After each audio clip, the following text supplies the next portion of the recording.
Bonjour Christophe et bienvenue sur ce podcast. Merci d'avoir accepté l'invitation de Cyclist Performance Academy. Alors pour ceux qui ne te connaissent pas, je rappelle que tu es entraîneur chez les professionnels au team Picnic Post NL. Mais avant d'aller un peu plus loin, est-ce que tu peux te présenter un peu plus en détail? Bonjour Rémi, bonjour à tout le monde, tous ceux qui vont regarder la vidéo. Je suis Christophe Bouillon, entraîneur au Team Picnic Postenel, comme tu le dis, et je suis en charge cette année du groupe classique, les coureurs de classique de la World Tour. Donc voilà, pour faire rapide, j'ai un cursus euh, par un brevet d'État, j'ai commencé, j'avais 18 ans, je me suis inscrit. Et après, j'ai enchaîné les expériences dans différents clubs amateurs, professionnels. Et ça m'a emmené de fil en aiguille jusqu'à ce poste où je suis arrivé il y a maintenant 1 an et demi, 2 ans. Et, euh, et voilà, pour faire simple et rapide, mon cursus. Ok, très bien, très bien. Après, je sais que tu as une grosse expérience. T'as pas parlé de beaucoup de choses parce que je sais que tu étais dans la réserve de l'équipe BNB Hotel à l'époque. Je sais que tu as été directeur sportif au team Peltrax notamment, que tu as été fondateur de Braquet Libre. Donc ça fait beaucoup de choses. Après, Ouais, effectivement, c'est faut peut-être résumer. j'ai eu beaucoup de casquettes, beaucoup d'expérience dans les équipes amateurs et dans des dévos. Et ouais, plus braquet libre où c'était sympa de faire un peu connaître le vélo, de faire des entraînements, on organisait des events aussi pour le grand public ou des entreprises. Donc c'était ouais, assez divers et varié et je suis quelqu'un qui aime bien, qui est curieux. Donc pour moi, c'est toujours été essentiel de pas juste me cantonner à une seule chose, c'est de faire plusieurs activités et de pouvoir avoir une vision globale du monde dans lequel j'évolue et pas juste être focus sur les compétitions élites ou juste sur de l'événementiel. J'ai toujours aimé avoir cette possibilité d'aller à gauche, à droite et de pouvoir partager ma passion du vélo. Ouais, bah entre autres ça qui va m'intéresser aujourd'hui, c'est que tu as une grosse expérience de terrain. Et je trouve ça très intéressant et justement, je pense que tu vas nous en parler aussi. En tout cas, ma première question, alors, elle va revenir sur ton expérience actuelle au team Picnic Post-NL, mais je voulais savoir un peu, ou en tout cas, je voulais que tu nous parles de l'organisation du pôle performance, quelles particularités tu as trouvé dans cette équipe et Mhm. aussi de revenir sur ton rôle à toi au sein de ce team. Le pôle performance chez nous, il est organisé très simplement. On a une responsable qui coordonne les différents services. Donc, on a la partie nutrition, la partie préparation physique, entraînement, recherche et développement. On a des data analysts. Donc, tout ça travaille ensemble. Donc, les entraîneurs travaillent ensemble, nutritionnistes ensemble, data analystes ensemble. Et c'est notre responsable qui regroupe toutes les informations nécessaires et après les redispatche à qui de droit. Donc, si les nutritionnistes ont besoin de nous faire passer un message, ça va passer par notre chef qui va nous refaire redescendre l'information à nous, entraîneurs.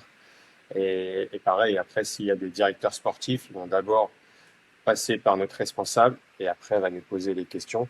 Donc, c'est assez cloisonné, mais ça permet au final pour nous d'avoir un seul et unique discours et d'éviter d'avoir tout le monde qui met son petit grain de sel dans chacun des sujets.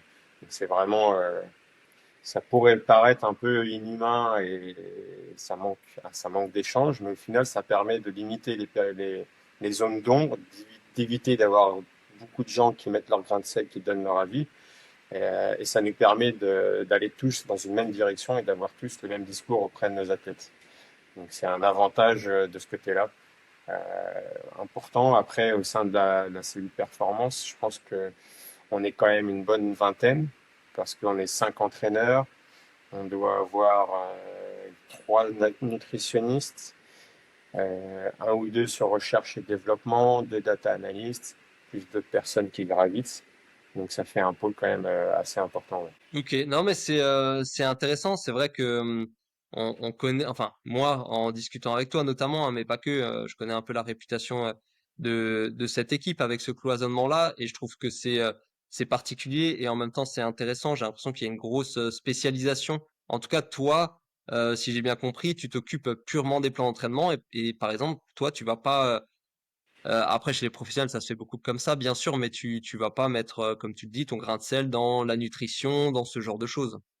Non, le but, c'est vraiment qu'on soit focus à 100% sur notre métier et qu'on n'ait pas à intervenir ailleurs. Enfin, c'est ce qui est logique. C'est comme si tu disais à un commercial, il faut que tu ailles apprendre au comptable comment travailler. Donc, l'image, c'est celle-là qu'on m'a donnée quand je suis arrivé. Et je trouve ça cohérent, c'est de pouvoir dire je suis à 100% dans mon travail et on me fait confiance pour ça.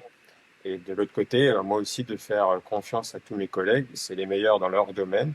Ils sont à 100% là-dedans. Donc, je les crois et je les crois les yeux fermés. Au début, ça peut être problématique parce que en France, on a toujours tendance à vouloir tout comprendre, tout connaître et donner son avis sur tout.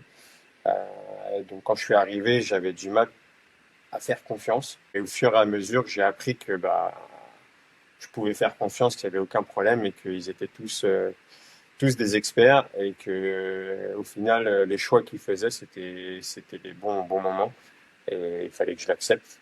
Et voilà. Donc, c'est un cloisonnement qui pourrait effrayer certains, mais qu'au final, au quotidien, nous apporte du confort parce qu'on n'a pas à penser à est-ce qu'il a fait ci, est-ce qu'il a fait ça. Non, je sais que mon collègue a déjà pensé à cela et a déjà mis en place le protocole jet lag ou le protocole nutrition pour le chrono, etc. Donc moi, ça me permet vraiment de me concentrer sur ma planification, analyse, ajustement. C'est les trois pôles essentiels de mon travail et ce qui demande déjà pas mal de temps. Et du coup, ça me permet vraiment d'avoir en parallèle du quotidien du coaching, de pouvoir aussi continuer à me former ou tout du moins à me renseigner sur les différents protocoles d'entraînement qui arrivent, les nouveautés, etc. Donc, ça me laisse un peu de temps pour voilà, continuer à être un expert et à jamais m'endormir sur les œufs. Très bien, en écoutant Cyclist Performance Academy, notamment alors. Entre autres. Entre autres.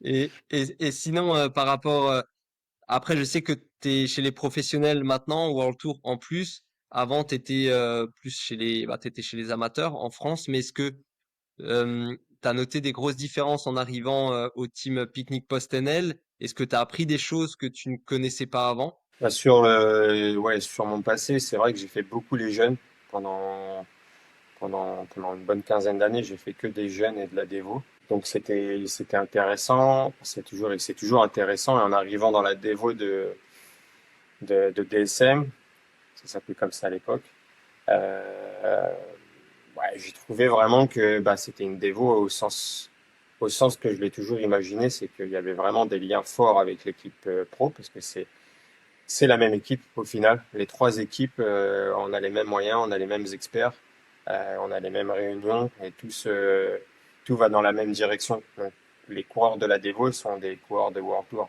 entre guillemets. Bon, bien sûr, ils n'ont pas le même calendrier, on n'a pas les mêmes attentes, mais tous les moyens sont mis pour qu'ils puissent performer. Ce qui fait qu'on arrive à voir des gamins de 18-19 ans déjà dans un cursus professionnel et ils ont direct accès aux meilleurs experts. Donc ils gagnent du temps et ils sont beaucoup plus pointilleux sur beaucoup d'aspects que ce qu'on peut avoir dans les N1 ou dans les réserves de certaines équipes françaises que j'avais fait par le passé. Même si ça a tendance à même changer maintenant en France. Euh, mais c'est vrai que quand je suis arrivé, c'est ce côté un peu plus cadré qu'il y avait chez les jeunes, qui était agréable et surprenant. Et même dans la culture, en France, on a encore du mal à donner des exercices à répétition et avoir, je sais pas, 100 laps à faire sur un Garmin, sur un Wahoo. Alors qu'à l'étranger, direct, je leur ai donné des exercices à faire avec beaucoup de répétitions et ils les ont fait au millimètre. Tout était déjà carré, ils étaient déjà vachement professionnalisés dans leur approche de l'entraînement. Donc, Et donc- ce qui est un peu différent de ce que j'avais connu par le passé en France, quoi. donc là, tu parles pour des coureurs qui arrivent dans la Devo, donc c'est-à-dire qui étaient juniors avant. Ouais. Tu as vu ou tu vois une différence entre les Ah, Français et les culturellement, ouais. Espagnols? Ils sont directs dans l'entraînement. Et j'avais essentiellement que des anglo-saxons l'année dernière dans la Devo. Et c'est direct, ils sont arrivés, c'était opérationnel. J'ai pas eu le, j'ai pas eu à les former aux outils, j'ai pas eu à leur expliquer les exercices. Ils étaient déjà au courant de comment s'entraîner et quel était l'intérêt des différents exercices. Donc, je faisais des rappels, mais ils comprenaient déjà et les exercices étaient réalisés quasiment au watt près. Et ça, c'est quelque chose que j'avais pas forcément chez les jeunes quand ça sortait de junior. Ils avaient le capteur de puissance, mais ils savaient pas trop s'en servir et surtout pas trop d'exercices. Là, on fait des sorties avec 120 laps. Il n'y a aucun problème avec les anglo-saxons. Là où des Français vont dire, ouah, qu'est-ce que c'est que cette séance? Je vais jamais réussir à faire tout ça. Donc c'est vraiment ce qui m'a le plus surpris, c'était ça, cette maturité au niveau de l'entraînement chez les jeunes de la Devo à DSM. Ok, et là on va rester un peu sur la dévo, justement, on parlera de l'équipe World Tour ensuite. Toujours sur la formation, est-ce que, au-delà de ce que tu viens de dire, dans la façon de faire, est-ce que tu as découvert des nouvelles façons de faire, mais là purement dans les méthodes, est-ce que maintenant tu préconiserais davantage de volume? Est-ce que dans cette équipe d'Evo, vous faites plus de volume? Est-ce que vous faites plus d'intensité? Est-ce que vous faites plus de PMA, de seuil, etc. Enfin, est-ce qu'il y a une manière particulière de travailler que tu as trouvé en arrivant à la DSM à l'époque? Bah, la manière, elle est simple, c'est que tout est individualisé et que le principe de base chez nous d'un coureur qui arrive dans la Devo, c'est de travailler sur son développement global. Et on va pas l'hyper spécialiser tout de suite. Le but, c'est qu'on en fasse des professionnels complets. Parce que si l'idée de DSM, c'est que si on spécialise d'entrée de jeu, ils vont avoir des lacunes pour le futur. Donc le but de la dévo au team DSM, au team Picnic Post-NL, c'est vraiment de créer un socle solide pour qu'après ils puissent aller dans la World Tour et se spécialiser. Et ça, c'est quelque chose qui peut être différent par rapport à certains. C'est que nous, bah, certes, on a identifié des profils précis de sprinters, grimpeurs, etc. Mais la priorité, elle est pas de les mettre direct dans le programme de développement d'un grimpeur ou d'un sprinter. C'est de dire, bah, d'abord, avant d'être un sprinter, il faut que tu sois capable d'enchaîner 3 jours, 4 jours à plus de 200 km, de pouvoir être un sprinter après 2500 mètres de D+. Chose que quand tu sors des juniors, tu es incapable de faire. Donc avant de dire on va en faire un vrai sprinter pur et dur, nous l'idée c'est de dire bah, d'abord on en fait un coureur cycliste professionnel, et on va le spécialiser. Donc le but du jeu, le gros du challenge dans la dévo, c'est de dire on développe la globalité de l'athlète tout en conservant ses qualités. Et c'est là que c'est un peu difficile parce que on peut vite perdre ses qualités propres si on ne fait pas attention. Et après, pour revenir à ce que j'ai appris ou pas, bah, ce que j'ai appris, ce que j'ai appris et ce que j'ai appliqué, dans tous les cas, c'était faut individualiser, avoir une vision globale de l'entraînement, pas simplement se concentrer sur l'instant T, mais dire où est-ce qu'on veut emmener le coureur, quelles sont les étapes à franchir. Vraiment, les principes de base de l'entraînement, on les applique. Nous, de la même manière, on part de la vision large et on resserre pour pouvoir faire l'entraînement du jour. Et ça, c'est quelque chose qu'on a en place au sein du team Picnic Post-NL. Et après, on a beaucoup à, pas à se justifier, mais à expliquer nos choix. Parce que le principe d'un entraîneur, c'est de faire des choix et c'est que des compromis. Et du coup, toutes les semaines, c'est pourquoi tu fais ce choix-là et es-tu content des choix que tu as fait par le passé. Et du Et coup, donc c'est vous une avez, éternelle remise en question. Toutes les semaines, on est remis en question et ça nous permet aussi de prendre un peu de recul en disant, ouais, c'est vrai que là, depuis 2, 3 semaines, on n'est pas bon. Il faudrait peut-être que j'arrête d'aller dans cette direction et que je change un peu. donc en fait vous avez un groupe, si je comprends bien, vous travaillez ensemble et très en lien avec l'équipe World Tour. Et vous avez, j'imagine, des réunions donc régulières où vous allez être questionné, vous questionnez ensemble à chaque fois pour essayer d'avoir un apprentissage continu. C'est un peu ça? C'est un peu ça. En gros, toutes les semaines, j'ai une réunion j'ai 2 responsables. Donc, avec mes 2 responsables, j'ai une réunion.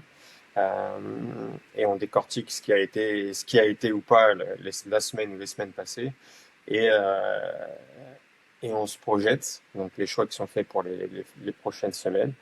On a une réunion aussi pour expliquer les choix d'ajustement de bloc pour préparer telle ou telle course.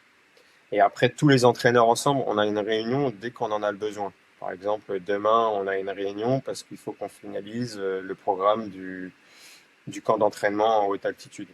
Donc, et là, on va échanger tous ensemble et chacun va exposer les entraînements qu'il a prévus pour ses coureurs et on va discuter de savoir est-ce que c'est le bon choix, pas le bon choix, est-ce qu'on pourrait pas faire un peu différemment, qu'est-ce qu'on peut mutualiser. Et puis surtout, dès qu'on a une question, on a un groupe et chacun va donner son avis. On a de la chance d'avoir des entraîneurs d'expérience.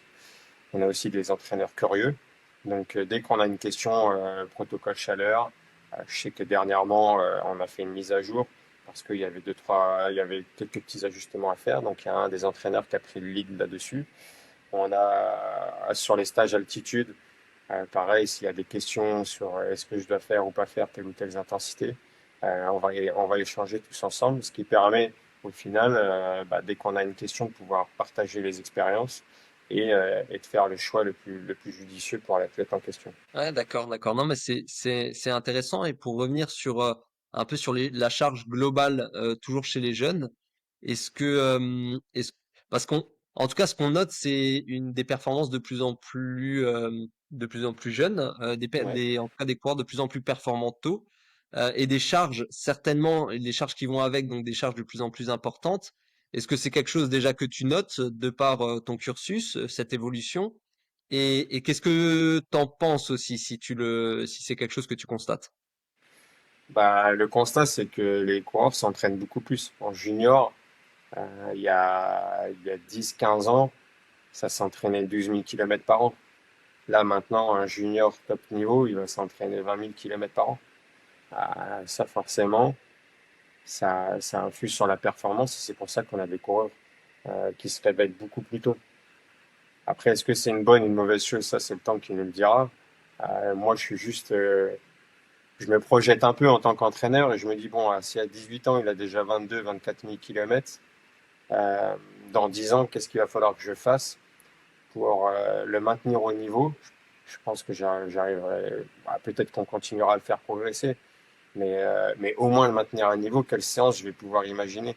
Et, et je me dis que là, à l'instant T, j'ai pas forcément la réponse, à part à me dire que les séances, elles vont être sacrément dures et qu'il va falloir un gros volume, une grosse charge globale pour que le coureur continue de progresser, ou au moins se maintienne au niveau dans 10 ans.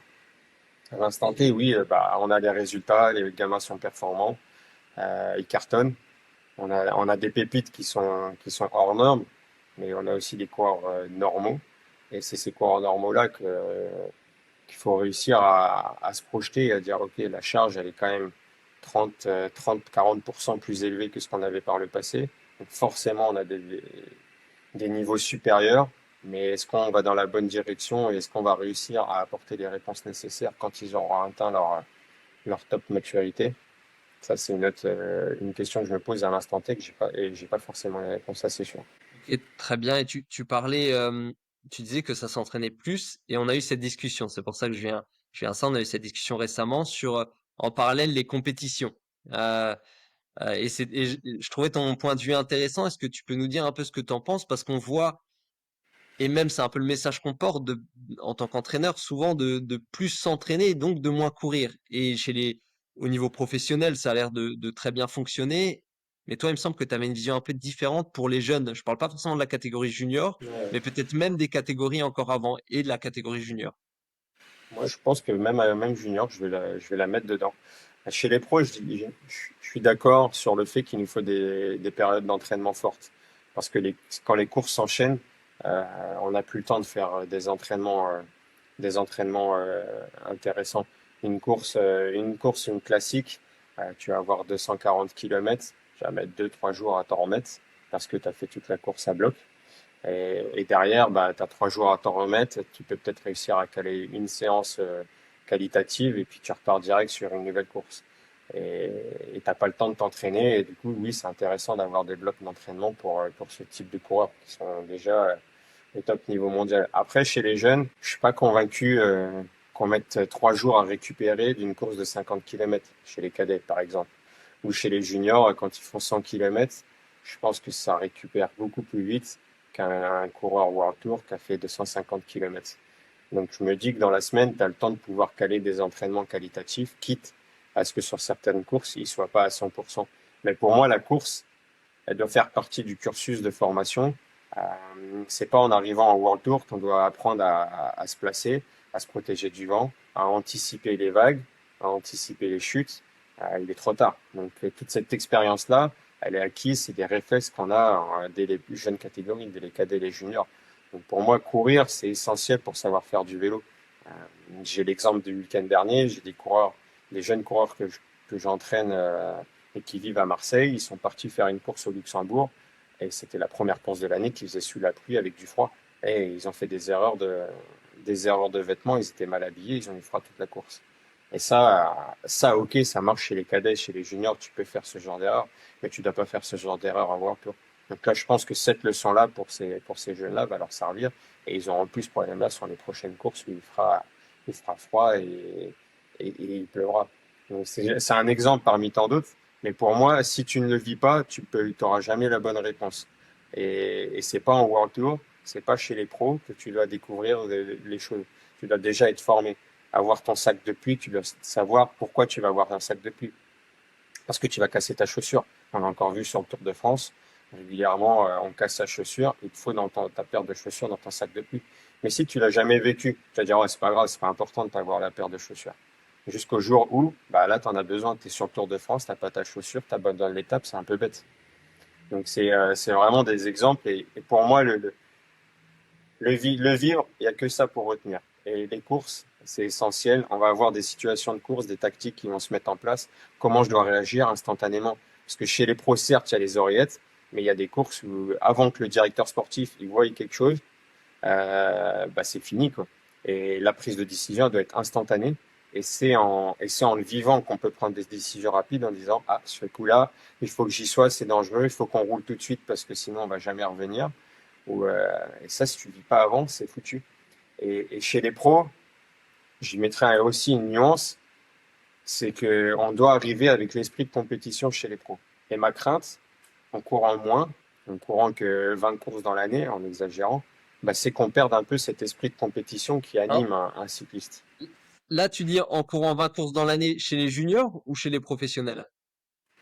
Bah, et la tendance, tu vois, mes coureurs de la Dévo l'année dernière, ils ont eu 30 à 35 jours de course seulement. Donc on s'est beaucoup entraîné et je pense que ça va être un exemple qui va être reproduit en dessous. Et que si tu cours pas beaucoup, bah, à l'esprit de compétition, ok, tu vas t'entraîner dur, mais est-ce que tu vas avoir bah, ce petit coup de pied au cul que tu vas avoir quand tu te prends quand tu te prends un échec sur plusieurs courses d'affilée? Parce que moi, je me rappelle, j'étais nul, je perdais une course, bah, la semaine d'après, je m'entraînais comme jamais et je retravaillais pour plus me prendre des échecs de cette sorte. Donc, ouais, pour moi, avant d'arriver chez les pros, faut être un compétiteur et faut être un gagnant. Et si tu cours jamais, bah, tu vas avoir que les échecs parce que le vélo, c'est un sport où tu perds tout le temps. Donc, la probabilité que tu aies un jour bien sur 35, elle est quand même faible. Alors que si tu fais 50 jours de course, sur les 50 jours de course, tu as quand même une chance d'avoir une course bien. Et c'est pour ça qu'on s'entraîne. Et souvent, la problématique pour moi, c'est que je l'ai vu avec les coureurs de la Dévo l'année dernière, c'est qu'on avait des gros blocs, ils s'entraînaient dur, et tous les jours, ils disaient, je m'entraîne dur, je m'entraîne dur, je m'entraîne dur, je vais marcher. Mais tu arrives sur la course, tu marches, tu fais 70e. Et ça, ils avaient du mal à accepter. Parce que pendant un mois et demi, ils se sont entraînés dur et ils comprenaient pas pourquoi ils gagnaient pas. Bah, parce qu'en fait, on fait un sport de loser et qu'on perd toutes les courses auxquelles on participe et que peut-être une fois dans l'année, tu as un coup d'éclat et qui va te dire, bah ouais, ça y est, je me suis entraîné, c'était juste pour cette course-là, juste parce que j'ai pris du plaisir là. Mais tout le reste du temps, tu perds. Et même si tu t'es entraîné comme le meilleur, même si tu es à ton top niveau, il suffit qu'il y ait une chute, une crevaison, une équipe qui prend la course à son compte et qui te met en difficulté tactiquement, et c'est fini, tu es en échec. Et c'est pas pour autant que t'as foiré ta préparation ou que t'as tout à remettre en cause. C'est juste que le vélo est fait pour perdre. Et quand les jeunes font que s'entraîner, bah moi j'ai peur qu'ils oublient qu'ils font un sport de perdant et qu'ils pensent qu'à chaque fois qu'ils vont venir, ils vont marcher. Ça marche pour des mecs qui ont 10 ans, 15 ans de carrière et qui se connaissent au millimètre et qui ont déjà le sens tactique, qui savent se positionner, qui ont une équipe autour d'eux et qui vont être performants grâce à cela. Mais sur des jeunes, je suis pas convaincu qu'ils aient le bagage technique et tactique pour dire, bah, direct, j'arrive, je suis performant. Surtout qu'on manque de données pour les emmener au top niveau. Ouais, moi, je suis plus à contre-courant en disant courez, amusez-vous, prenez Effectivement. du plaisir, parce qu'après, chez les pros, vous allez avoir des périodes où il va falloir s'entraîner tout seul à la maison. Il va falloir taper les 5 heures à faire les exercices et c'est pas fun. Et vous avez le temps avant de subir ça. Amusez-vous, allez faire des courses, rejoignez les copains, il y a une vie sociale, rigolez. Dans les voyages forment la jeunesse, donc quand tu vas sur les courses et que tu rigoles dans le camion, etc., ça, c'est des moments qu'il faut vivre. Et c'est des moments de partage, d'échange aussi. Et pour moi, c'est ça l'essentiel du vélo, c'est s'amuser. Et ce serait un peu dommage que les années juniors, bah, on perde ce côté-là, qui est vraiment, pour moi, c'est ces années-là qui restent à vie dans les esprits. Et c'est sur ces années-là qu'on se fait ses copains pour la vie, souvent. Et à perdre ces moments-là, bah, on va perdre aussi ce côté fun qu'on avait dans le vélo, à mon avis. Non, bah c'est intéressant. C'est vrai que c'est à contre-courant de ce qu'on entend parfois, de ce qu'on dit parfois aussi. Mais toi, on sent que il y a beaucoup d'expérience de terrain et une expérience personnelle quoi qui ressort de tout ça. Donc c'est vraiment intéressant. Et après, je voulais bah, revenir aussi à peut-être quelque chose de plus théorique là pour le coup et de plus lié à l'entraînement. Mais pour peut-être terminer, après, tu auras peut-être encore autre chose à dire, hein, mais sur cette catégorie jeune. Toi, tu as dit que vous travaillez de tout. Justement, ça peut se faire potentiellement via la compétition. Euh, mais des fois, on entend, ah, bah, chez les jeunes, il vaut mieux mettre l'accent sur la PMA, par exemple, parce qu'on va davantage développer la VO2 max ou vers les seuils, parce que il y en a d'autres voilà, qui vont porter cette hypothèse-là. Est-ce que vous avez une ligne de conduite là-dessus, une ligne directrice ou vraiment vous travaillez de tout et pour quelle raison si c'est ça? Euh, Déjà, sur le principe de base de dire il y a une règle et on applique la même règle à tout le monde, je suis pas convaincu parce que chaque personne est différente et, et on peut trouver autant d'études qui disent tout et son contraire. On pourrait trouver une étude qui va dire que la PMA, faut la faire, et je suis sûr qu'en cherchant un peu, on va trouver une étude qui va dire que le PMA, faut pas la faire. Ce qu'il faut, c'est surtout réussir à individualiser et à dire, OK, ce coureur est à telle maturité physique, à telle qualité, il va réagir de telle manière, OK, je peux lui appliquer ce protocole d'entraînement-là ou pas. Et pour moi, c'est vraiment l'individualisation, l'analyse globale de l'athlète qui va dire, OK, je vais pouvoir m'orienter dans cette direction ou m'orienter dans cette autre direction. Et dans l'équipe, c'est un peu ça qui prédomine, c'est quel type de coureur il est, où est-ce qu'il en est physiquement, est-ce qu'il a fait une saison à 10 000 km ou à 25 000, est-ce que ça fait 2 ans qu'il fait du vélo ou est-ce que ça fait 10? Ça, c'est des choses qu'il faut réussir à mettre en perspective pour dire, bon, OK, bah là, on est arrivé à peu près à ce type de coureur. OK, bah on va pouvoir lui dire, bah lui, plutôt de la PMA, plutôt du seuil, plutôt du sprint ou je ne sais quoi. Après, la règle de base, vraiment sur la dévo, nous, c'est le développement global. Donc, on va tout travailler parce que c'est nécessaire. Si tu vas faire le tour du Val d'Aoste et que tu fais que des sprints avant, tu vas avoir un problème. Malheureusement, le Val d'Aoste, c'est un passage obligé que tu sois sprinter ou grimpeur. C'est que si tu veux être un coureur de grand tour un jour, ben, il va falloir que tu saches passer les étapes de montagne. Et si tu n'es pas préparé à passer ces étapes de montagne-là quand tu es jeune, ça va être compliqué. Donc, pour moi, dire ultra spécialisé, dire je ne fais que de la PMA pendant 2 ans, on va avoir une problématique à long terme. D'accord, et ça, finalement, c'est un peu à l'opposé tu parles énormément d'individualisation et parfois, les échos que j'ai pu avoir sur l'équipe Picnic PostNL, c'est quelque chose d'assez dur, un contexte assez dur où on a l'impression qu'on va imposer des choses. Et en fait, ce que tu nous dis, c'est presque l'inverse, c'est on va prendre beaucoup en considération le coureur et au lieu de l'enfermer dans un cadre, on va plutôt individualiser et même l'entraîneur, on va le laisser aussi assez tranquille pour dérouler son plan à lui. C'est ça? Ouais. Bah, on n'est pas le team Picnic c'est pas une équipe qui est stricte au sens terme. Enfin, on est vraiment libre. chacun de travailler à partir du moment où on est dans le cadre. Euh, le cadre, c'est de faire du reporting, c'est de dire ce qu'on a fait et pourquoi on le fait, que ce soit le staff ou les coureurs. Euh, on doit justifier notre travail. Euh, et une fois qu'on a justifié notre travail, on y fait ce qu'on veut. À partir du moment où tu peux expliquer tes choix et que tu montres que tu travailles et que tu travailles pour donner le meilleur de toi-même, il n'y a aucun problème là-dessus. Donc, on est strict, on peut paraître être strict, mais je pense que dans les autres équipes, c'est pareil au final. Parce que quand tu arrives au top niveau, au niveau World Tour, je pense que tu es obligé d'avoir un cadre précis pour évoluer et être performant. Je pense pas que des coureurs comme Remco ou Mathieu Van Der Poel, euh, on les laisse comme ça, tranquille, faites votre vie, et vous avez aucun rendre à compte à qui que ce soit. Donc c'est le principe même du haut niveau, c'est que on doit être dans un cadre et on se doit de donner le meilleur. Et pour ça, bah, l'équipe s'assure qu'on soit toujours dans la bonne direction et qu'il n'y a pas de dérive possible. Parce que un coureur qu'on laisse dans la nature, c'est un coureur qui peut avoir des dérives. Et c'est aussi de ça qu'on se protège. Ah OK, très bien, très bien. Non, bah, merci pour, on va dire cette grande parenthèse, là qui était plutôt axée, vers les jeunes coureurs, vers la dévo. Après là, Mhm. ça concernait finalement toute la structure, cette réflexion-là. Mais moi, je voulais maintenant qu'on s'attarde un peu plus sur, ton expérience actuelle. Donc ça fait 1 an maintenant que tu es passé sur la World Tour.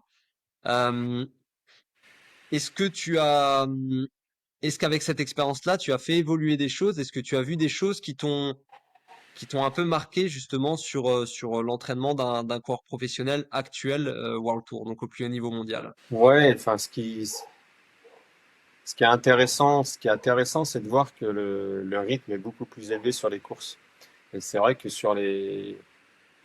on se rend pas forcément compte à quel point ça roule vite et que c'est exigeant sur de nombreuses courses, surtout sur les courses World Tour, où ça fait rouleau compresseur.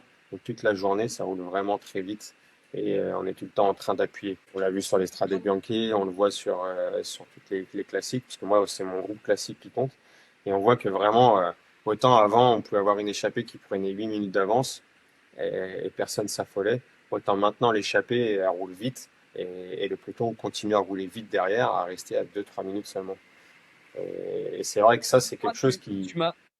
tu m'as dit, enfin tu m'as dit, on en a déjà parlé, mais en tout cas, quand je t'écoute, j'ai l'impression qu'il y a une évolution encore récente parce que cette histoire de rouleau compresseur chez les pros, ça fait longtemps qu'on en parle, qu'on l'entend, mais j'ai l'impression que pour toi, ces quelques dernières années, le rythme a encore augmenté et que c'est de plus en plus rapide. C'est ce que tu dis, hein.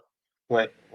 Non, bah avant, avant, il n'y a pas si longtemps que ça, on pouvait se cloisonner à dire, bah, je travaille que mes qualités, je suis un puncher, il faut juste que je sois puncher. Et ça suffira pour faire la différence au moment clé. Maintenant, si t'es pas capable d'arriver frais au moment clé, t'es foutu. Et c'est un peu la différence, c'est que Pogacar et d'autres, ça roule toute la journée, ça t'épuise toute la journée. Arrive le moment clé, si t'as pas cette résistance à la fatigue, t'es foutu. T'arriveras pas à produire ton effort qui te permettait jadis de faire la différence et d'aller gagner. Bah là, maintenant, t'arrives, t'es rincé et t'es incapable de faire la différence au moment clé. Et c'est un peu ce qui a été le renouveau du vélo à l'heure actuelle, c'est que ça fait rouleau compresseur, ça t'use. Arrivé le moment clé, bah, il y a ceux qui sont encore capables de produire l'effort et il y a ceux qui sont rincés et qui n'arrivent pas à le faire. Et c'est quelque chose qui a vraiment, chaque année augmente. Et là, on se retrouve vraiment sur certaines classiques où on dépasse les 3500, 4000 kilojoules avant d'arriver au moment clé. Et c'est pour ça qu'on voit dans le final, il y a plus grand monde, parce que bah, tout le monde est cuit, ça a roulé toute la journée à bloc, tous les monts à bloc. Et c'est pas juste la guerre du positionnement, c'est constamment ça roule, ça roule. Et dès que ça ralentit, il y a une équipe qui va remettre en route parce que son leader a cette qualité-là de pouvoir être performant quand il dépasse les 3000 kilojoules. Et, Et et du coup, ça qu'est-ce que ça influence change l'entraînement. voilà, c'est la question que j'allais te poser. Qu'est-ce que tu changes pour t'adapter à ça dans l'entraînement? Bah, avant, on allait contenter de juste faire la qualité propre et ça suffit.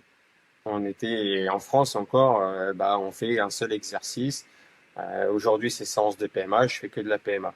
Maintenant, j'ai envie de te dire, si tu fais que ça, ok, tu vas travailler ta qualité, mais j'espère pour toi qu'à côté, tu travailles dur pour pouvoir avoir une résistance à la fatigue et une capacité à reproduire les efforts. Parce que sinon, tu es foutu. Et du coup, là, maintenant, à l'heure actuelle, c'est compliqué pour un coureur de classique de ne pas travailler avec une pré-fatigue. Parce que ça roule toute la journée et tes efforts avant que tu pouvais te permettre de dire bah, c'est bon, je l'ai fait qu'à 1000-1500 kJ, bah, maintenant il faut que tu sois capable de le faire à 3000 kJ, donc le double. Donc ça veut dire avant d'arriver là, soit tu mets en place plein de petits exercices pour avoir cette fatigue, soit tu vas te taper des sorties de 7-8 heures et faire tes exos les 2 dernières heures, quoi. Ce D'accord. qui est pas fun à Donc faire, hein. de quoi? Ce qui est pas fun à faire, à mon avis. 8 heures de vélo et taper des exos à la fin, ça doit pas être fun. C'est clair, c'est un métier, hein. Mais, mais ce que tu dis alors, c'est que par exemple, sur une séance PMA, seuil ou n'importe quoi, en France, on aurait tendance, en tout cas, de ce que tu as pu voir par le passé, à travailler juste cette qualité, alors que maintenant, chez vous, vous allez par exemple mettre de l'endurance haute, du tempo ou des choses comme ça. En tout cas, vous Ouais. allez faire en sorte quasiment sur toutes les séances intensives ou sur une partie Non, une ou... partie. Une D'accord, partie où, quand on est dans un bloc bien spécifique. Mais c'est vrai que l'essentiel du travail, pour moi, c'est de travailler avec de la fatigue. Parce que le peloton, il roule comme ça à l'heure actuelle. Et ouais, Et, des séances et pures et en... dures des séances pures et dures de qualité sur un coureur de classique. Je parle que pour mon cas, on va pas en avoir tant que ça. Parce que c'est très rare d'avoir une journée tempo pour un coureur de classique. Après, un coureur World Tour, un coureur de grand tour, ça peut être un peu différent, parce que là, on le voit sur le Tour de France, ça fait des grands tempos toute la journée. Tu peux rester dans les roues sans mettre de watts, et tu fais la différence à l'instant T. Je pense que tu peux encore travailler sans pré-fatigue sur ce type-là. Et encore que, quand tu vas arriver dans les étapes de montagne, où tu vas avoir 4500 mètres de D+, les cols se répétant, la fatigue est là, et on sait que Remco et Jonas, ils vont faire le gros tempo toute la journée pour user tout le monde. À mon avis, même les coureurs de grand tour sont arrivés au point qu'il faut travailler avec de la pré-fatigue et mettre en place des exercices à haute intensité avant. Nous, c'est pas, pour nous, c'est pas exceptionnel de dire tu fais 45 minutes en endurance haute, non-stop. Et tu bourrines, tu bourrines, tu bourrines, parce qu'il faut faire monter les kilojoules. Et derrière, on a nos exercices à faire. Et quand tu dis en endurance haute, justement, on va parler un peu du travail d'endurance. Mais là, spécifiquement, vous vous basez sur quoi? Vous faites des tests lactate? Vous vous basez sur la Ouais. puissance critique, sur des tests spécifiques? On a plein de tests en fait. On détermine un PPR qui va nous, en gros, un PPR qui va nous définir nos différentes zones. Donc, on a le test lactatémique. Nous, on s'arrête à FatMax, à LT1. Après, c'est les tests 20 minutes, 5 minutes, 3 minutes, 1 minute, les sprints. En gros, on va prendre un maximum de données. Et là, on va définir nos zones. Et Donc pour l'endurance haute, vous prenez plutôt des tests lactate pour déterminer Fatmax et donc ouais, rouler. Quand tu dis endurance haute, c'est à Fatmax ou un peu en dessous de Fatmax? ça dépend. Souvent, ouais, ça dépend. Pour moi, c'est soit en dessous, soit à Fatmax, ou alors je fais un petit peu au-dessus, un petit peu en dessous, un petit peu au-dessus, un petit peu en dessous. On fait des variations pendant les 30 minutes. Et D'accord. l'idée, c'est que c'est vraiment de créer cette pré-fatigue. Si on peut développer LT1, le Fatmax, pourquoi pas. Mais c'est vraiment d'augmenter les kilojoules pour pouvoir dire derrière, je fais des efforts qui seront avec cette fatigue-là. Et est-ce que il y a encore des séances d'endurance? Parce que c'est vrai qu'il y a beaucoup de questions sur l'endurance, hein, ça revient souvent. Est-ce qu'il y a encore des séances d'endurance faciles? Est-ce que dans toutes les séances, il y a des séries à Fatmax? Ou est-ce Non. que voilà, ça vous arrive de faire vraiment des séances très cool, type zone 1? Ouais, si, il en faut. Voilà, tu peux pas tout le temps travailler et demander au coureur de tout le temps être appliqué à 100% dans des exercices. Pour moi, il faut qu'il y ait ces moments où roule, fais-toi plaisir, cool. Ne regarde pas le compteur, ne roule pas à bloc non plus. Fais tes 4, 5, 6 heures en endurance de base, vraiment tranquille. Voilà. Non, nous, on l'a quand même beaucoup et que ce soit sur tous les profils, hein. Que ce soit nos sprinters, nos coureurs de classement généraux ou les classiques. Il y a beaucoup de séances où il faut juste rouler. parce que, on ne peut pas non plus leur demander de tout le temps faire les exercices, et parce qu'aussi, il y a un grand intérêt physique, c'est de dire rouler tranquille, bah, ça permet quand même de travailler ton endurance fondamentale qui permet de faire ton métier correctement. Ok, et par exemple, alors je sais, c'est peut-être un peu caricatural comme question, mais sur une semaine d'entraînement, euh, ils vont, ils vont avoir combien de séances très cool et combien de séances un peu plus difficiles, voire très difficiles? Séance très cool, ça va être les récup. Ouais, mais quand je dis très cool, ça peut être, je parle 5 heures endurance, mais sans Alors, fatal. Pour moi, je le compte dans les le, séances très cool. le principe de base, nous on travaille sur des blocs de 3 jours. Donc sur 3 jours, tu vas avoir 2 jours, 2 jours intensifs, moyennement intensifs, et un jour cool. Et ça, c'est un bloc de 3 jours, et derrière, vous faites une récup ou vous Ouais. réenchaînez un bloc de 3 jours. Et voilà, c'est ça. 3 jours, récup, 3 jours, récup, 3 jours, récup. Et sur Donc ces trois trois jours jours-là, avec. en gros, tu as 2 jours intensifs, un jour endurance. Ok, ok, ok. Et quand tu dis endurance, c'est endurance fondamentale plutôt zone 1. Ouais. En gros, c'est ça, hein. Sur les trois quarts du temps, c'est comme ça. Après, c'est possible qu'on enchaîne 3 jours intensifs ou qu'on enchaîne 3 jours cool. Mais là, en règle générale, on fonctionne plutôt comme ça. Ouais. Ok. Et moi, j'avais une question. Alors là, je reviens à ton passé d'entraîneur chez les amateurs.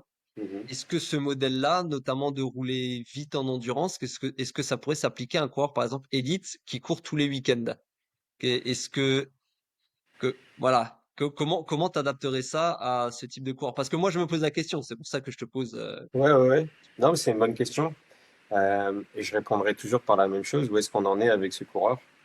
Est-ce que ça fait 10 ans qu'il fait du vélo ou pas? Est-ce qu'il a la caisse ou pas? Où est-ce qu'on en est dans son développement personnel? Je prends l'exemple d'un coureur que j'entraîne en parallèle. Cette année, je lui ai mis un peu plus à bourriner. Alors que les 3 dernières années, il bourrinait pas. Mais parce que c'était pas la priorité à ce moment-là. On avait d'autres choses à travailler pour qu'il progresse. Et que là, on a atteint un certain niveau où bah, maintenant, on peut travailler sur de la fatigue, de la résistance à la fatigue. Mais c'est vrai que par les années d'avant, au contraire, je travaillais plus sur les intensités et qu'ils soient frais le plus possible. Maintenant, on est arrivé à un niveau où je peux me permettre de travailler, de le faire bourriner pendant de longues séances et de faire les exercices à la fin. Donc, tu vois, ma réponse, elle est plutôt de dire où est-ce que tu en es avec ton athlète, où est-ce que lui, il en est, et est-ce que ça peut lui être bénéfique ou pas. Parce qu'une séance à bourriner, la récup va pas être la même. Donc, est-ce qu'il va récupérer rapidement après ta séance où tu vas lui faire de l'endurance haute plus les exercices? Est-ce qu'il va récupérer en un jour ou en 4 jours? Et tu vois, c'est aussi ça qu'il faut réfléchir. Et c'est pour ça que j'aurais pas une règle précise. Je te dirais, prends ton coureur, analyse-le et vois où est-ce qu'il en est physiquement, où est-ce qu'il en est dans sa carrière et ajuste en conséquence. Et finalement, c'est une mise en garde. Moi, j'ai l'impression que c'est une mise en garde assez logique, hein, mais qu'on peut oublier parfois pour les auditeurs qui nous écoutent, qui sont souvent des cyclistes amateurs, voire loisirs, de, de ne pas forcément copier ou de faire attention à pas copier les professionnels, parce qu'on a cette tendance à se dire, ah tiens, Pogacar, il fait cet entraînement, bah, c'est cet entraînement qui fonctionne, donc moi, je vais faire cet entraînement. Et là, ce que tu nous dis, c'est attention. Un coureur World Tour, ça paraît très logique, hein, mais on l'oublie parfois, n'a pas les mêmes capacités d'encaisser l'entraînement qu'un coureur amateur, et ça, faut surtout le prendre en compte. Ouais, c'est ça. Moi, ce que je garde en tête, enfin, on perd nos anciens dans nos clubs, mais les anciens avaient quand même pas mal de bonnes réflexions. Et moi, j'ai toujours eu en tête, on m'avait dit, euh, c'est qu'un coureur, ça met 6 ans à se faire. Donc ça veut dire 6 ans d'entraînement assidu et 6 ans de travail avant d'avoir les premiers résultats. Et souvent l'erreur qu'on peut voir chez les jeunes ou chez les pratiquants amateurs, c'est qu'ils veulent faire la même chose qu'un mec, ça fait 6 ans plus 4 qu'il est au haut niveau, tu vois. Et forcément, c'est pas le même cursus. Si toi, ça fait 3 ans que tu fais du vélo, tu vas pas avoir la même maturité physique euh, qu'un mec qui a fait 10 ans vraiment à s'entraîner assidûment, à enchaîner les saisons à plus de 20 000 km, à enchaîner les courses de 60 quand il était jeune à 180 une fois qu'il est passé élite. Pour moi, c'est sûr que faut pas reproduire la même chose. On peut s'en inspirer, mais il faut vraiment adapter la charge. Pogacar, il va peut-être faire 6000 kilojoules. T'en es peut-être pas arrivé là, donc peut-être que toi, tu peux faire le même exercice, mais réduire la pré-fatigue parce que toi, à 1500 kilojoules, déjà, t'es foutu. Et c'est plutôt, ouais, vraiment être raisonnable et se comparer ce qui est comparable. Ok, les pros font ça, c'est pas bête dans l'idée, mais comment moi, à mon échelle, je peux l'appliquer avec ma maturité physique. Ah ok, bah, non, c'est intéressant, c'est intéressant. Moi, dans ma pratique, je le fais, par exemple, tu vois. Je vais faire des séances où je suis presque, enfin, l'idée, j'essaie de respecter les idées que j'applique au pro. Je prends mon cas personnel, mais clairement, je suis pas, j'ai pas les mêmes watts, j'ai pas les mêmes temps de maintien et j'ai pas le même temps, le temps dans les différentes zones parce que j'en suis incapable. Par contre, je vais essayer de respecter les mêmes principes. Tu vois, je vais me créer ma pré-fatigue je vais essayer de me créer ma pré-fatigue. Moi, je vais être fatigué au bout de 15 minutes alors qu'eux, il va leur falloir 1 heure et demie. Et après, je vais mettre mon petit exo. Bah, eux, ça va être des 20 minutes d'exercice. Moi, ça va être même pas 10. Et je vais travailler comme ça. Appliquer les principes généraux, mais vraiment les adapter à mon niveau physique. Ouais, ok, ok. Tu progresses alors. J'ai jamais été aussi fort. Non, c'est pas vrai, mais j'essaye de continuer à m'entraîner. Ouais, si je prends ouais, je m'entraîne juste parce que j'ai besoin de ressentir ce que mes coureurs ressentent. Alors, quand j'ai passé mes diplômes, je trouvais ça complètement bête parce que je faisais du vélo, que j'étais compétiteur. Et je disais, ben, j'ai pas besoin de faire ça là. On nous faisait faire, je me rappelle, on nous faisait faire des exercices en live sur le vélo pour pouvoir avoir notre diplôme. Et dans ma tête, je me disais, ça sert à rien de savoir ce que c'est une PMA pour le donner à d'autres, tu vois. Et maintenant, avec du recul, je trouve que c'était bon. Enfin, c'est bien de le faire parce que si tu ne le fais pas, tu l'oublies. Et moi, j'aurais tendance à être vachement dur avec mes coureurs. Et le fait de pouvoir faire des séances, je me dis que bah ouais, c'est vrai que celle-là, elle est vraiment très très dure. Je suis un peu déraisonnable. Il faut peut-être que je trouve une alternative parce que moi, à mon échelle, c'est un calvaire. Alors, j'imagine même pas eux. Et je pense que c'est essentiel de continuer à garder à l'esprit que bah, c'est pas des machines. Et moi, pour me le rappeler, bah, je me punis et je me fais les séances. Et c'est là que je Et me rends compte qu'il faut que je fasse un pas. c'est bien, c'est bien. Et d'ailleurs, ça me fait penser à une dernière question sur cette thématique en tout cas. Là, tu parles des intensités, que des fois c'est très dur, voire trop dur. On entend de plus en plus des gens dire ou des entraîneurs, des coureurs, ah ben, je fais mes séances d'intensité ou je donne des séances d'intensité, mais elles sont pas maximales. En gros, on travaille beaucoup, on a un gros volume d'entraînement à haute intensité, mais on se met pas complètement minable. Est-ce que c'est quelque chose que tu appliques ou pas? J'applique, je l'applique, mais parce que j'ai pas le choix. Enfin, c'est plus parce que je suis en travail à distance. Je pense que je serai au quotidien avec mes coureurs, j'arriverai à les cerner mieux et je saurai être présent le moment de l'échec. Parce que travailler à la limite va engendrer des échecs et c'est la gestion de l'échec qu'il faut réussir à gérer derrière. Et quand t'es pas en live avec eux, la séance elle va mal se passer parce que t'es en effort maximal et ils vont passer 2 heures à ruminer et ça va être la fin du monde. Ils vont t'appeler, ils vont dire je suis nul, je suis qu'une merde, etc. Au final, l'entraînement va être contre-productif parce que tu vas avoir mis plus de doutes qu'autre chose dans la tête de l'athlète. Et pour moi, l'entraînement, c'est pas ça le but. Le but, c'est de le mettre en confiance, de le faire progresser, de le mettre en confiance, qu'il croit en lui pour qu'il puisse arriver sur une course en étant confiant.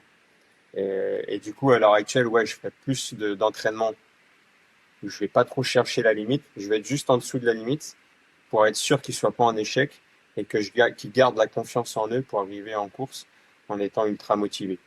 Je le ferais comme ça. Et par contre, si j'étais au quotidien, je serais peut-être plus comme Philippe Lucas, où j'irais chercher vraiment la limite, mais parce que je suis là à l'instant T et que je peux expliquer et que je peux dire que c'est ça que je recherchais. Ou, contrario, je suis là et je vois que la séance, elle est trop facile et je vais pouvoir la complexifier, mais je vais pouvoir le justifier en live. Donc, tu vois, il y a aussi ça, c'est que des fois, il y a des séances, je me dis, elle va être très très dure. Il est dans un super bon jour, il a super bien récupéré. La séance, elle passe toute seule. Bah, je serai en live avec lui, j'aurais rajouté des exos, j'aurais rajouté des répétitions pour qu'on soit vraiment à la bonne quantification. Mais en travail à distance, bah, t'es un peu limité Et je préfère assurer en me disant, je veux pas perdre mon gars et je veux qu'il reste à 100% dans son truc. Et les situations d'échec, je vais en faire des séances à échec, j'en fais peut-être 5, 6 par an, grand max. Et j'essaye de prévenir le coureur en lui disant, bah là, normalement, tu seras en situation d'échec, mais c'est ce qu'on recherche, je veux vraiment que tu ailles chercher la limite. Et je l'amène, et même en l'amenant, je vais avoir la grosse remise en question, je suis nul, etc., etc.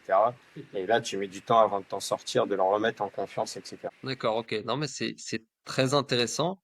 Là, on a beaucoup parlé de ton expérience, chez les professionnels, mais tu as fait le lien, directement avec, toi, ton ressenti, perso en tant qu'entraîneur. Mais je voudrais qu'on insiste, pour terminer, vraiment sur ta vision à toi, aussi parce qu'on en a déjà beaucoup parlé, mais si tu devais retenir une ou 2 choses très importantes à tes yeux d'entraîneur, en tant qu'entraîneur, Heu et peut-être qu'on n'aurait pas forcément évoqué. Qu'est-ce que ça serait? Parce qu'on a beaucoup parlé de l'entraînement moderne, des intensités, de l'endurance, tout ça, et je sais que toi, tu as aussi, tu d'autres passions, auprès avec les coureurs et d'autres centres d'intérêt aussi. Bah, moi, la première chose, faut que ça reste un plaisir.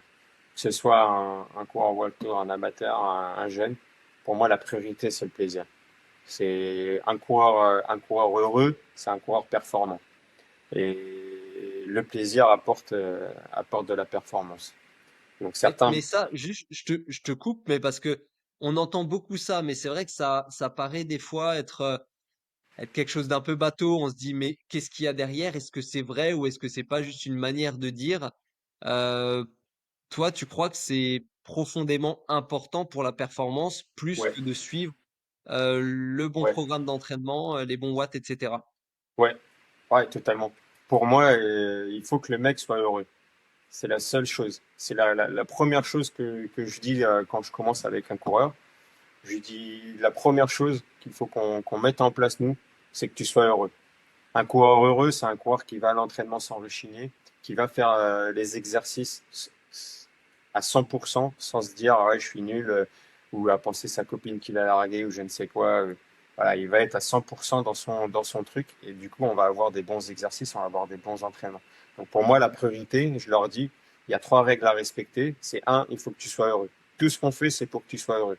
Si tu as besoin de faire des séances de sauvage pour pouvoir être heureux, on va mettre ça en place. Si tu as besoin d'avoir des moments où il y a pas de contraintes, on va mettre en place des moments où il n'y a pas de contraintes. Si tu as besoin d'avoir des séances avec tes potes à te tirer la bourre, on va mettre ça en place.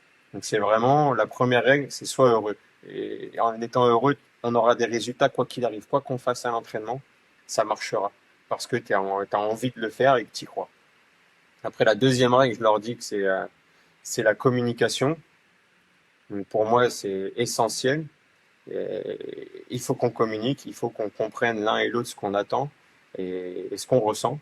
Parce que c'est aussi le coureur, c'est aussi l'entraîneur. Il ressent des choses, il s'efface pas. Et des fois, tu peux être déçu en tant qu'entraîneur, tu peux être satisfait. Il faut pouvoir l'exprimer. Et le coureur aussi. Donc c'est vraiment une relation qui doit se créer et une communication essentielle. Et moi, enfin, la troisième règle que je leur dis, c'est une fois qu'on a fait ces 2 trucs-là, on peut peut-être parler d'entraînement. Peut-être. Mais avant ça, ça sert à rien parce que si moi j'imagine des choses, je lui donne des entraînements en pensant que ça va le faire et que lui il y croit pas du tout, ça va pas marcher. Si il est malheureux pour des raisons diverses, ça va pas marcher. Et pour moi, d'expérience, tu peux faire tout et n'importe quoi avec un coureur. S'il est heureux, ça va marcher. S'il est malheureux, tout va être amplifié, ça va être une catastrophe. S'il est malheureux. Et ça, c'est quelque chose que donc tu as vu régulièrement tout au cours de ta carrière. Tout le temps. Un coureur heureux, il marchait quoi qu'on fasse, qu'importe les choix, il marchait. Parce qu'il était à fond dans son projet, parce que mentalement, il avait envie de se faire mal, parce qu'il allait chercher ses limites et qu'il y allait. Et un mec malheureux, bah, au moindre petit truc, il se rassoit sur sa selle et il dit de toute façon, je suis nul. Alors qu'un mec heureux, il va dire bah non, je vais pas me faire battre, je vais pas me rasseoir maintenant, je vais pas me faire battre. Allez, j'y vais, je vais chercher encore un petit peu. Et c'est vraiment essentiel. Et bon nombre de fois, tous mes entraînements, j'avais beau les analyser, pourquoi ça marche avec lui et pourquoi ça marche pas avec lui, alors que c'est le même profil, je fais quasiment la même chose, je respecte les mêmes règles, etc. Et le point qui divergeait, c'était vraiment, il y en avait un qui était heureux et l'autre qui était malheureux. Il y en avait un qui avait confiance en lui et l'autre qui était totalement en perdition. Et c'est vraiment la seule chose. Qu'importe les règles, tu vois, j'ai envie de dire, est-ce que tu dois commencer par la PMA, est-ce que tu dois commencer par du seuil, est-ce que tu fais du polarisé, de l'inversé ou autre? J'ai envie de dire, tout marche à partir du moment où tu as appris ton coureur dans sa globalité et que tu l'as rendu et que tu le rends heureux. Tu vois, si tu fais tes bons choix en disant à l'instant T, il est à tel niveau de maturité, je sais que j'ai besoin de l'emmener dans cette direction, et je vais lui expliquer pourquoi on va dans cette direction et je vais tout faire pour qu'il soit en confiance et heureux, bah ça va marcher. Si tu te dis, si tu pars déjà sans l'analyser, bah t'es foutu. Et si en plus tu fais des choses qu'il n'aime pas et qui le rendent malheureux, ça va s'amplifier et tu vas pas avoir de résultats. Et OK, très bien. Et concrètement, enfin là, tu as parlé de concret, hein, de changer l'entraînement, de l'orienter vers des choses qu'il aime. Mais maintenant, on entend aussi beaucoup parler de préparation mentale, de psychologue dans le sport, de psychologie. J'imagine que vous, enfin peut-être que vous en avez au team Picnic Post-NL. Est-ce que, est-ce qu'au-delà d'orienter l'entraînement, est-ce qu'il y a des choses que le coureur peut faire aussi pour se sentir mieux et qui sont pas directement en lien avec l'entraînement? On va dire ça comme ça. Ouais. Alors sur la prépa mentale, pour moi, c'est essentiel. Et je pense qu'on ne le fait pas encore assez. On devrait avoir, tu vois, dans les équipes, il y a très peu de salariés très peu de salariés préparateurs mentaux. Chez nous, on n'en a pas, par exemple. Euh, et pour moi, ça fait partie du travail. On doit pouvoir travailler sur ces aspects-là. Il y a plein d'exercices à mettre en place pour se donner confiance, pour réussir à avoir une meilleure gestion des émotions, mieux réagir dans des situations difficiles. Pour moi, ça, c'est un travail au quotidien et ça demande de la répétition pour pouvoir le mettre en place et réagir beaucoup plus rapidement en situation d'échec ou en difficulté. Et pour moi, ça, préparation mentale, indispensable. Et c'est souvent, sur les coureurs amateurs, c'était systématique.